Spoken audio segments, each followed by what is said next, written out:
Hey, welcome in. It's Josh with 6 Up Tabletop doing another painting video for War of the Ring 2nd Edition. As you can see by the intro meme, indeed, we will be painting the dwarves from this kit. We'll be taking a look at the regular, elite, the leaders, and we'll be painting Gimli as well, as I'll just categorize him under the dwarves for painting purposes.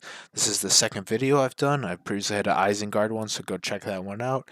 I promise it won't be 6 months since I do the next video. The dwarfs being iconic, hiding away in their mountain holds. So my goal in this video is to try to do a basic kind of like battle, something that would look good on the tabletop without getting too involved. So without any further ado, let's jump right in to painting these models.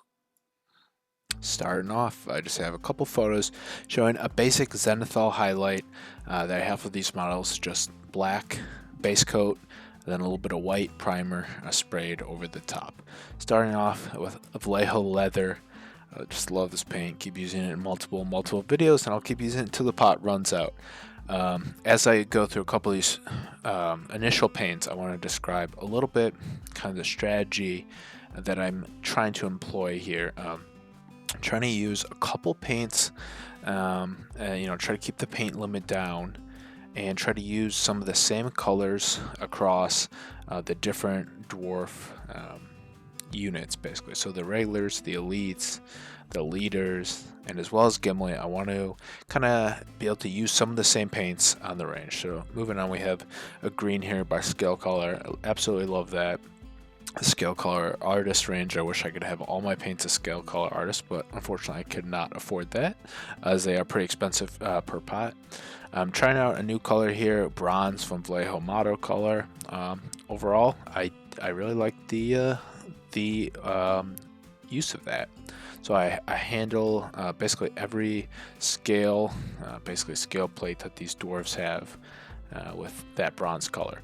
Going back to kind of the strategy of this video, I'm going to integrate different bronzes, different golds, different silvers, as well as utilizing different colors for the hair.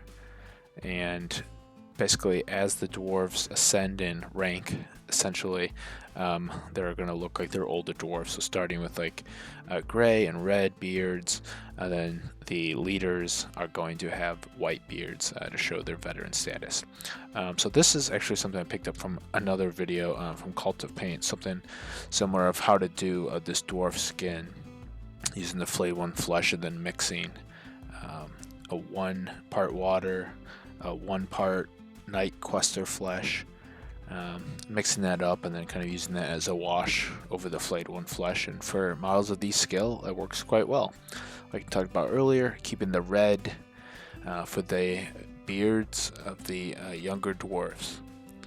Using Steel Legion Drab, I will apply that to all basically like the heft, the handles of the weapons, and this is going to be the color that I use for anything to represent wood on the models. Using natural steel, this is the second step in metals that I'll use. I'll have gunmetal earlier or later on in this video, but if I ever do any highlights, I'll work with natural steel. And I think it works well for the shoulder plating as well as the painting the weapons.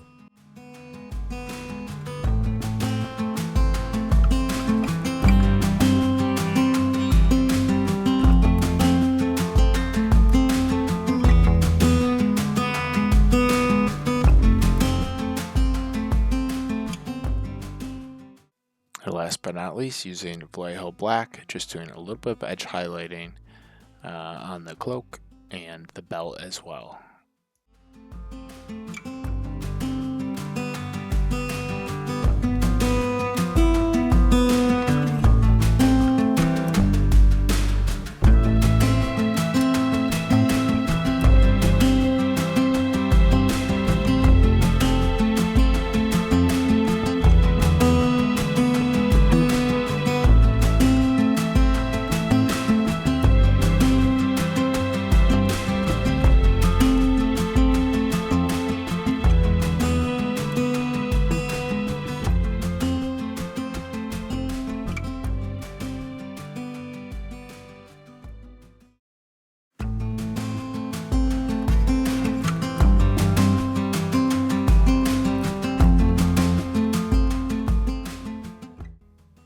Alright, starting off with the Elite.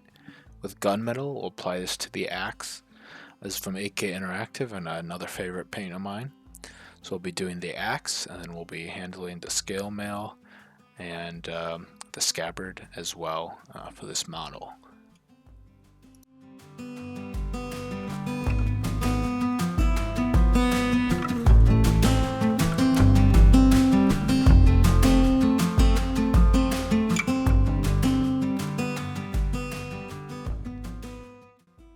Jumping right back in, like I talked about in the beginning, for the strategy wise, using some similar paints. So I'm jumping right back in. Leather on the greaves, or like basically his gloves, as well as his feet, and then a little bit of leather on his belt.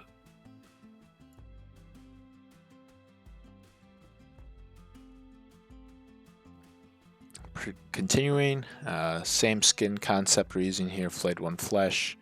A little bit of Night Quester flesh mixed with water as a wash. So we'll apply that again. I think this gives a great skin effect.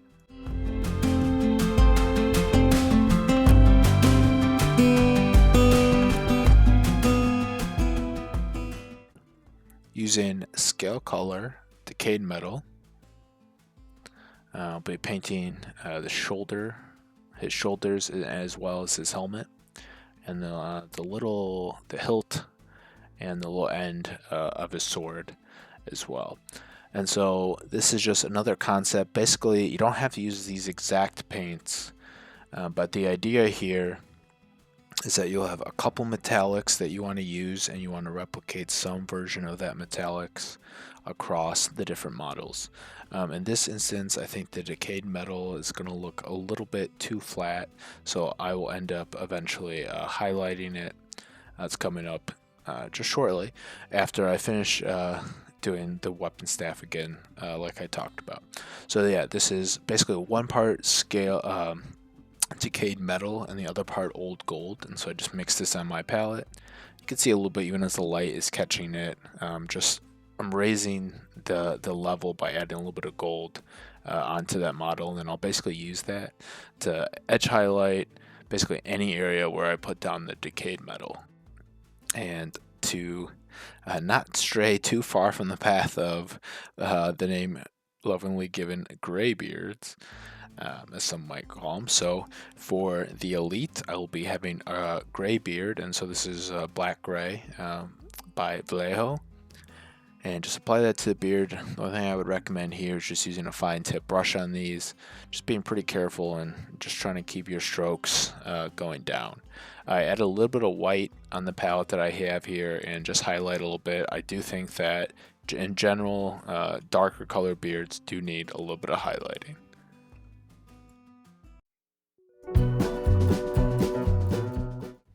So as we go through the intro Zenithal photos of the leaders, some of the flags were bent on these models. Even when I cleaned them under hot water, I couldn't get them to unbend exactly, but that's all right. Starting off with decayed flesh, going back a little bit to the strategy, we want to be reusing some of the metallics on this as well.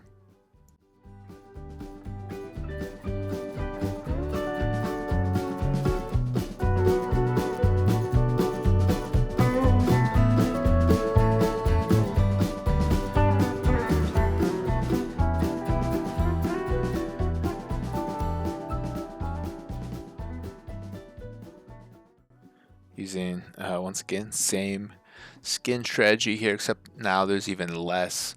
I guess the elites and the leaders just even less skin, so I'm probably overdoing it in terms of applying the color on the model, but as long as you get in the crevice, you should be good to go.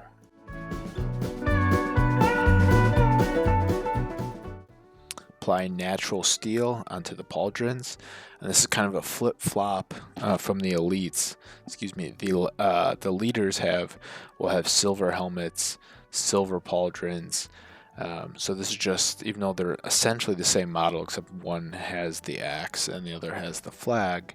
The idea here is just using some of the colors I'm already using, to have completely different looking models with some of their armor, as well as what we'll do with the beard color in a little bit.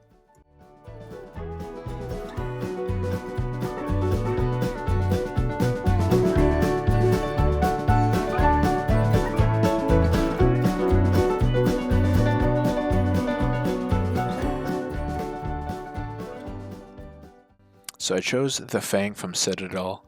I guess the idea behind that is that Khazad-dûm, that's just when I googled dwarven flags, Khazad-dûm came up, and so they have the hammer, the anvil, and the dwarven, I guess the stars. So we'll be using blue here and then highlighting it later. This is the same leather used across all the other dwarf models.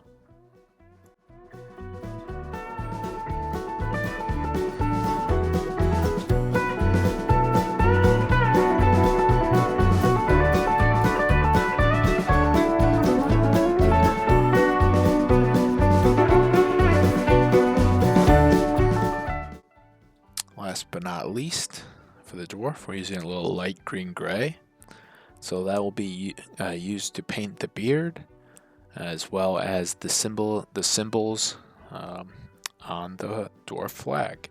I think the leader's having a white beard. To me, I don't know, it just works perfectly, and it looks really good on the table in my opinion. Just be careful here. Try not to get anything on the blue. If you make a mistake, you can always just put a little blue over the white, and no big deal on that end. Small brush helps a lot. And there we go. Here's the final product for the leader.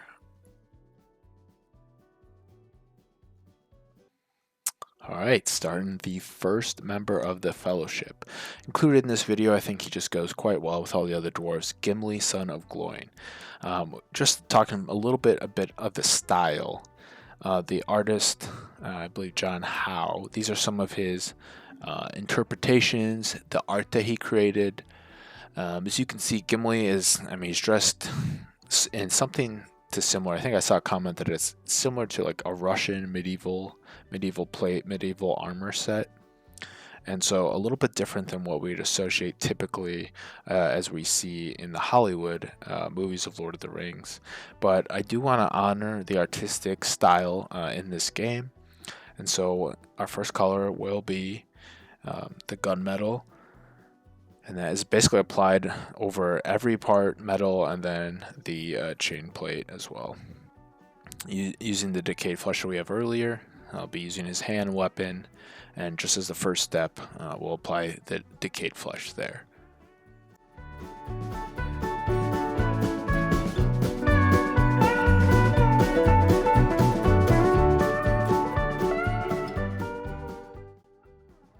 Can't stray away from favorites, so we're hitting back the Vallejo model color leather.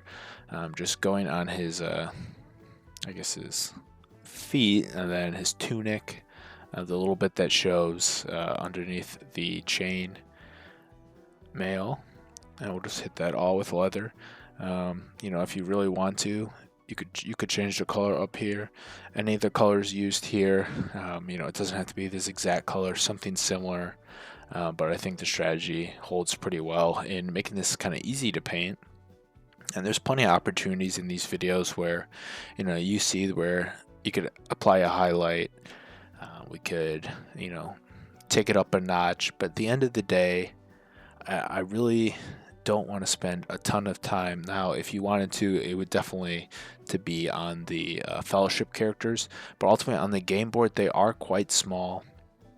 And I think having a nice looking kind of uniformed color strategy, it's very easy for yourself and your opponent to tell which models are which, and so on and so forth.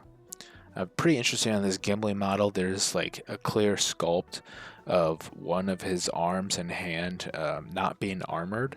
So I kind of ran with that, as you can see here. His left arm is basically just all flesh, and so I just paint it, in a very similar way that we painted all the other flesh. And I think it looks pretty cool that he has one fully painted arm and then one arm with just flesh. So I use natural steel to highlight the shoulder pauldrons, his plated fist, as well as the helmet, and touch up some areas on the different axes that would really catch the light. As seen in the inspiration photo, be using some of the old gold that I have on my palette, and I'll just use that to basically paint in the gold parts and a little bit, like just one plate section on his shoulder, as well as highlighting his hand weapon.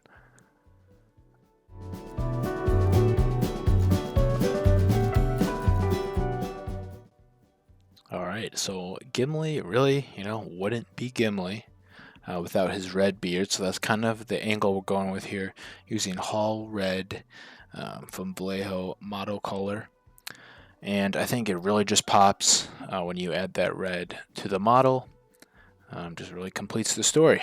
So just be careful with that. Thin brush, apply it as needed, and that really goes a long way.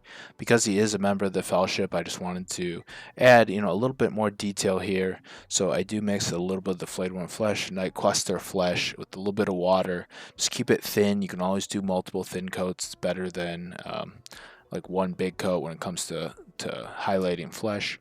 So I do that just to give a little pop to the model.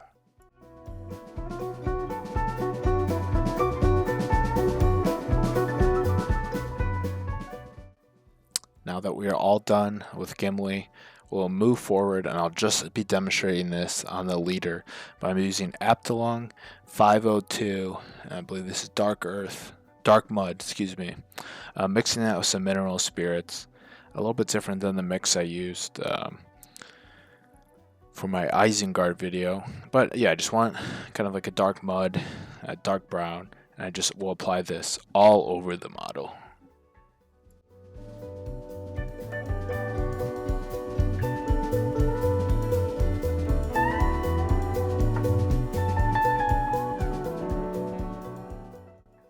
Okay, I'll be using a makeup sponge here, and this is just to remove. Now I kind of let this rest a couple hours.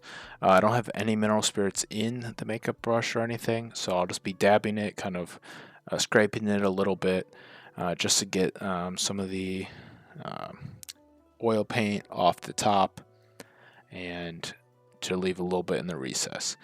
Now I use Rhinoxide here, and you can use whatever brown you want, but I would recommend going much darker. Some of the browns that we chose for like the shoes, the leather and stuff, I kept it kind of a lighter brown. So in this case, we want to go much darker for the base and the model. And with that, all the dwarfs are completed. So enjoy kind of the slideshow and the video of the completed models.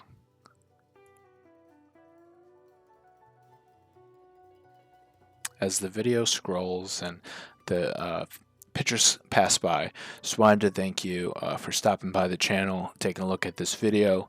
Super eager to get into the next models for this game, and I'm really excited just to keep going on this. Also wanted to make a note here, I did matte varnish these models at the end. I think that's super important, especially as they're gaming pieces. You're going to be touching them with the oil from your hands, so you don't want that to strip any of the paint in the long distance future. So the varnish is good. And then for some of these models, I did use some of the metallic paints just to brighten up some of the metals after the varnish was applied. And that goes a long way, just to add a little bit of pop on the metals that was toned down from the varnish. So thank you so much for watching. Joshua 6 Up Tabletop, and enjoy the rest of your day. Thanks.